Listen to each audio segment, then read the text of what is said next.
धर्म ग्रंथों में कहीं न कहीं पत्नी के पति की मर्यादा का उल्लंघन करने की बात कही गई है। श्रीमद् भागवत में कहा गया है कि जो महिला अपने पति को छोड़कर दूसरे पुरुष से प्रेम करती है, उसे शास्त्रीय सजा मिलती है। पुराने समय में ऐसी स्थिति में महिलाओं को भगवान यमराज के यमलोक में जाने की सजा दी जाती थी। इसके अलावा धर्म ग्रंथों में ऐसे पापों के लिए शास्त्रीय सजाओं का वर्णन किया गया है। मनुस्मृति में ऐसी महिलाओं को पतिव्रता नहीं कहा जाता है। इसके अलावा भारतीय शास्त्रों में ऐसे पापों के लिए कठोर सजाएं हैं। यदि कोई महिला ऐसा करती है, तो यह कहा जाता है कि उसे पुनर्जन्म में अपराधी या दुष्ट स्वभाव की महिला के रूप में जन्म लेना पड़ता है।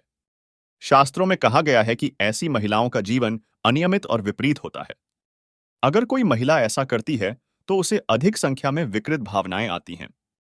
वर्तमान समय में जब व्यक्ति संवेदनशीलता और आत्मसंयम की अवधारणाओं का पालन करते हैं, तब ऐसी हरकतों से बचना संभव होता है।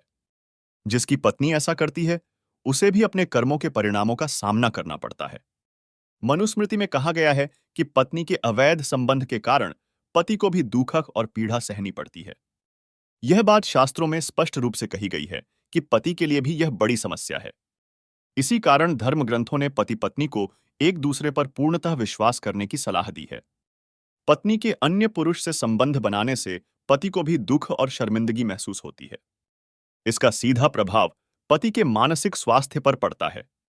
इसके अलावा यदि पत्नी अपने पति को छोड़कर दूसरे पुरुष से प्रेम करती है, तो परिवार की स्थिति भी प्रभावित होती है। ऐसे परिवारों में बच्चों की परवरिश और सामाजिक आदान प्रदान पर भी इसका प्रभाव पड़ता है। ऐसे मामलों में परिवार के अन्य सदस्यों को भी सामाजिक और मनोवैज्ञानिक दबाव सहना पड़ता है। इस प्रकार ऐसे पाप करने वाली महिला की सजा सिर्फ उसकी ही नहीं, परिवार के अन्य सदस्यों की भी होती है। इसलिए धर्म ग्रंथ और शास्त्रों ने हमें एक दूसरे के प्रति सम्मान और अनुराग की भावना रखने की सलाह दी है। इसके अलावा शास्त्रों में पत्नी के पति के प्रति समर्पण के बारे में भी बहुत कुछ कहा गया है। अनुशासन और वफादारी ही एक स्थायी और सुखी जीवन की कुंजी है। बहुत सारे शास्त्रीय ग्रंथों और कथाओं में यह बात समझाई गई है। मनुस्मृति में तो यह बात स्पष्ट रूप से कही गई है कि पत्नी को अपने पति का सम्मान करना चाहिए। धार्मिक परंपराओं और शास्त्रीय शिक्षाओं का पालन करके हम एक उत्तम और संतुलित समाज बना सकते हैं। समाज के विकास और समृद्धि के लिए हमें ऐसी गलतियों से बचना चाहिए। हमें अपने कर्मों के प्रतिफलों को समझना चाहिए और उनसे सीखना चाहिए।